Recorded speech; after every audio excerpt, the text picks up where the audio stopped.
అద్భుతమైన వాగ్దానం ప్రవహించాడు. సామెతలు 3:33 నీతిమంతుల నివాస స్థలము ఆయన ఆశీర్వదించును.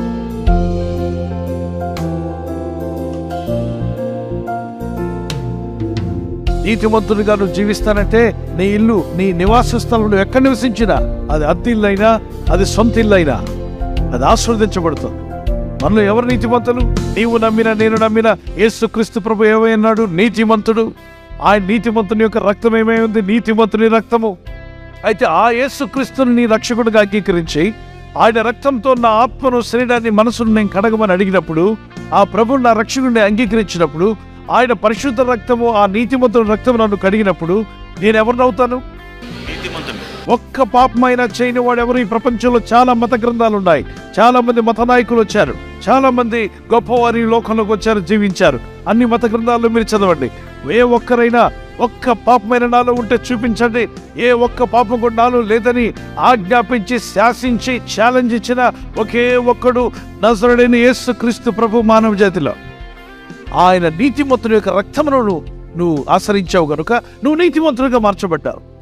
1 యోహాను పత్రిక 1:9 మన పాపములను మనం ఒప్పుకునే ఎడల ఆయన నీతిమంతుడు, నమ్మదగిన వాడు కనుక సకల దుర్నీతి నుండి మనల్ని పవిత్రులుగా చేస్తాడట. యేసుక్రీస్తును బట్టి మీరు నీతిమంతులయ్యారు. ఇప్పుడు నీతిమంతుని నివాస స్థలం ఏం చేయబడుతుంది? భక్తిహీనుల ఇంటి మీదకి యెహోవా శాపం వచ్చును, నీతిమంతుల నివాస స్థలము ఆయన ఆశీర్వదించును. భక్తి లేకుండా తిరిగే వాళ్ళ ఇంటి మీదకి ఏమొస్తుంది?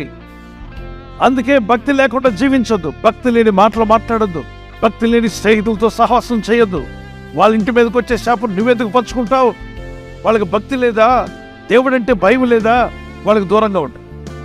వాళ్ళు తెలివైన వాళ్ళు అయి ఉండొచ్చు, నీకంటే మంచి ఉద్యోగాలు చేస్తుండడు, కానీ భక్తి భయం లేని వాడితో నువ్వు ఉంటే ఏదో ఒక రోజు శాపం వారి ఇంటి మీదకి వస్తుంది. వాడితో ఉన్నందుకు నీవు కూడా పంచుకోవాల్సి ఉంటుంది. కనుక భక్తిహీనులతో సహవాసం కట్ చేసుకోండి. బాగున్నారంటే బాగున్నారు, అంతవరకే. భక్తిహీనుని మీదకి వెతుక్కుంటూ వస్తుంట శాపం. భక్తులు యోబు యొక్క స్నేహితుల ద్వారా కూడా దేవుడు మంచి మాటలు పలికించాడు. 22-23 సర్వశక్తిని వైపు నీవు తిరిగిన ఎడల, నీ గుడారముల నుండి దుర్మార్గమును దూరముగా తొలగించుకొని ఎడల నీవు అభివృద్ధి పొందెదవు. హృదయము నీ ఆలోచనల్లో నుండి దుర్మార్గత, వ్యతిరేక తలంపులు, వ్యతిరేక ఆలోచనలు, నెగటివ్ తలంపులు, నెగటివ్ మాటలు, అత్తకి విరోధంగా కోడలు, కోడలికి విరోధంగా అత్త, భర్తకి విరోధంగా భార్య, భార్యకి విరోధంగా భర్త, అన్నదమ్ములకు విరోధంగా, అక్కజల్లికి విరోధంగా కక్ష, కోపం, ద్వేషం, అసూయ, ఇవన్నీ దుర్మార్గత కిందగా వస్తాయి. వీటిని మీ గుడారముల నుండి తీసివేయడానికి ప్రయత్నం చేయండి, నీ గుండెల్లో నుండి తీసివేయడానికి ప్రయత్నం చేయండి. నివాస స్థలం ఆస్వాదించబడ్డం అంటే ఏంటి? నీవు ఆస్వాదించబడ్డావు, నీ భార్య ఆస్వాదించబడ్డావు, నీ పిల్లలు ఆస్వాదించబడ్డావు, నీ కుటుంబం ఆస్వాదించబడ్డావు. నీ చేతుల కష్టార్జిత ఏదైతే కష్టపడుతున్నావో అది నీ ఇంట్లో నిలుస్తుంది. వ్యాపారం చేస్తున్నా, ఉద్యోగం చేస్తున్నా, నీ కష్టార్జితం రోడ్డు పాలు కాదు, అన్యుల పాలు కాదు. మోసగాళ్ళ చేతిలోకి పోకుండా దేవుడు కాపాడును గాక. దేవుని దృష్టికి యథార్థంగా బ్రతకడం ప్రారంభించారా, ఆయన మీ మీద శ్రద్ధ పెడతాడు. ఆయన శ్రద్ధతో మిమ్మల్ని చూశాడంటే మీకున్న అన్ని బంధకాలు తెగిపోయి మీరు వర్ధిల్లడం ప్రారంభిస్తారు. అంచెలంచెలుగా పైకి రాబోతున్నారు. అభివృద్ధిని ఇంటికి రాబోతుంది. దేవునికి స్తోత్రం కలుగును గాక. దేవుని యందు భక్తి కలిగి ఈ బైబిల్ చదివిన పిల్లలు ఎక్కడైనా దీవించబడ్డారా? ఈ బైబిల్ చదివిన వాళ్ళు పిల్లలు, లైట్ కనిపెట్టినాడు థామస్ అల్వా ఎడిసన్ ఏం చదివాడు? చిన్నప్పుడు ఈ బైబిలే చదివాడు. స్కూల్కు పనికిరావు పోవరా అని చెప్పి వాళ్ళ స్కూల్లో టీచర్ చెప్పింది, వీడు చదువుకు పనికిరాడు, వీడు హైపర్ స్టూడెంట్, వీడిని ఏ స్కూల్కి జాయిన్ చేయొద్దు, వీడు యూజ్లెస్ అని చెప్పి పేపర్ రాసి వాళ్ళ తల్లికి మీ అమ్మకిమ్మని చెప్పి పంపించింది. నువ్వు ఆ స్కూల్కి కాదు, చదువుకే పనికిరావని చెప్పి పంపించింది. అది చూసుకున్న తల్లి కదా బలబలా ఏడ్చింది. అమ్మ ఎందుకు టీచర్ నా మీద చెడు చెప్పింది అంటే, లేదు నాన్న నువ్వు చాలా జ్ఞానం అంట, టీచర్ కంటే నీకు తెలివి ఎక్కువ ఉందంట, బుద్ధి ఎక్కువ ఉందంట, జ్ఞానం ఎక్కువ ఉందంట. అవునా? నువ్వు అసలు స్కూల్కి వెళ్ళాల్సిన అవసరమే లేదంటరా. అవునా? అంత జ్ఞానం ఉందా నాకు? మరి ఎందుకు ఏడుస్తున్నావు అంటే, నీకు దేవుడు ఎంత జ్ఞానం ఇచ్చాడు, నేను ఏడుస్తున్నాను. ఇక నుండి మరి నాకు టీచర్ స్కూల్ ఏదంటే, స్కూలు యేసయ్య, టీచర్ యేసయ్య, నీకు టెక్స్ట్ బుక్ బైబిల్ అని చెప్పింది. రోజు చదువుతూ రాస్తున్నాడు. కొద్ది రోజులు అయిన తర్వాత ఏదో కనిపెట్టాలని ఆతృత పుట్టింది లోపల. ఆలోచనలు వచ్చేస్తున్నాయి, ఇది కనిపెట్టి అది కనిపెట్టాలి. అందుకే become a father of inventions. అంటే అనేకం కనిపెట్టిన వాటికి ఒక ఫాదర్గా, 1 కాదు 2 కాదు చాలా కనిపెట్టాడు. అందులో ఒకటి బల్బు.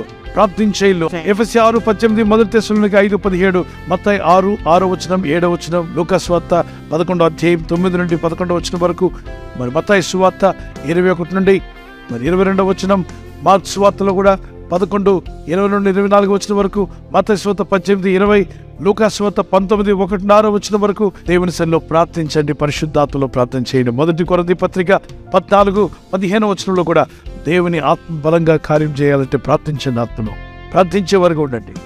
మీ ఇల్లు ప్రార్థించేలుగా ఉండాలి. కొర్నేలి ప్రార్థించాడు, కుటుంబం అంతా కూడా కలిసి. ఒక తీర్మానం కలిగి ఉండండి. ఆ తీర్మానం యెహోషువ అంటాడు, నేను నా ఇంటి వారము యెహోవాని సేవిస్తాను. ఇప్పుడు ఒక తీర్మానం చేసుకుంటాను, ప్రభువా క్రమం తప్పకుండా నేను కూడా ప్రార్థించాలనుకుంటున్నాను. ఒకవేళ తప్పిపోతే క్షమించమని అడుగు. ఆయన నీకు డాడీని అడుగు, క్షమించు డాడీ, నేను ఫలానా విషయంలో ఫెయిల్ అయ్యాను, please I want more strength. అడగండి, God will give it to you. దేవుడు మీకు ఇస్తాడు. శాపం వచ్చేస్తుందని భయపడొద్దు. ప్రార్థించండి, దేవుని దగ్గర మొరపెట్టండి. ప్రార్థన చేసుకుందాం. పరిశుద్ధమైన మా తండ్రి, నీ యందు నేను విశ్వాసం ఉంచున్నాను, నిరీక్షణ కలిగి ప్రార్థిస్తున్నాను. యేసయ్యా, నీ సహాయం నాకు కావాలి, నీ సహాయం నాకు కావాలి ప్రభువా. నీ కృప నాకు కావాలి, నీ దయ నాకు కావాలి. నీవు శ్రద్ధ నిలుపు నాయనా, నా పైన శ్రద్ధ నిలిపి నాకు సహాయం దయచేయండి. మా గుడారంలో, మా హృదయంలో, మా మనసులో వ్యర్థమైనవి తీసేసుకుంటాం. వ్యర్థమైనవన్నీ తొలగించము నాయనా. పరిశుద్ధాత్మతో నింపమని పెద్దలరా, ప్రభు మిమ్మల్ని తాగుతున్నాడు. మీరు ఆదరించబడే రోజు వస్తుంది, మీరు బలపడే రోజు రాబోతుంది. మిమ్మల్ని ఆయనే బలపరచబోతున్నాడు. తన చెయ్యి పట్టుకొని లేవనెత్తబోతున్నాడు. ఆయన చెయ్యి మీ మీద, మీ ఇంటి మీద ఉంచబోతున్నాడు. ఆశీర్వదించే దేవుని చెయ్యి.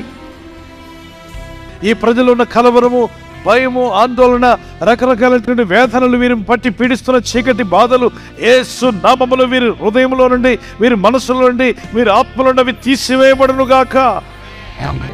నన్ను, నా కుటుంబాన్ని ఆశీర్వదించండి ప్రభువా. యేసుక్రీస్తు నామములో అడుగుచున్నాను నా పరలోకపు తండ్రి, ఆమేన్.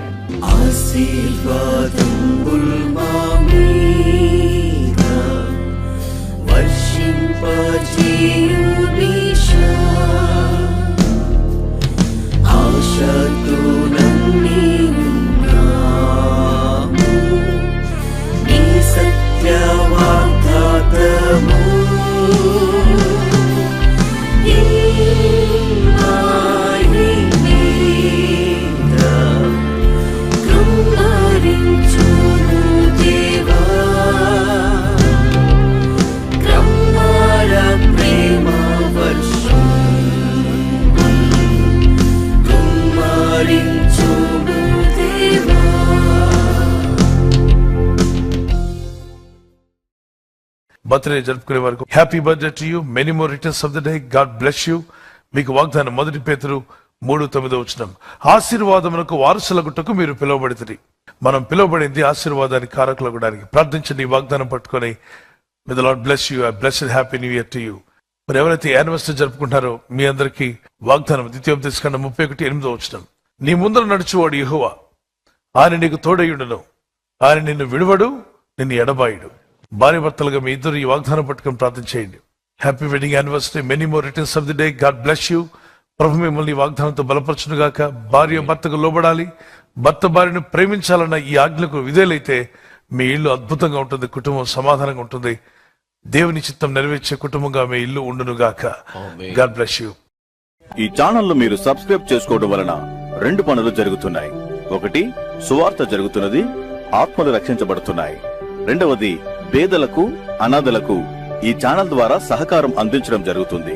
మనం సబ్స్క్రైబ్ చేసుకోవడం వలన అందరికీ సహాయం చేసిన వారమవుతున్నాం. ఖచ్చితంగా ఈ యూట్యూబ్ ఛానల్ ను సబ్స్క్రైబ్ చేసుకొని బెల్ బటన్ ను క్లిక్ చేయండి. మీకు వెంటనే మెసేజెస్ పంపబడతాయి.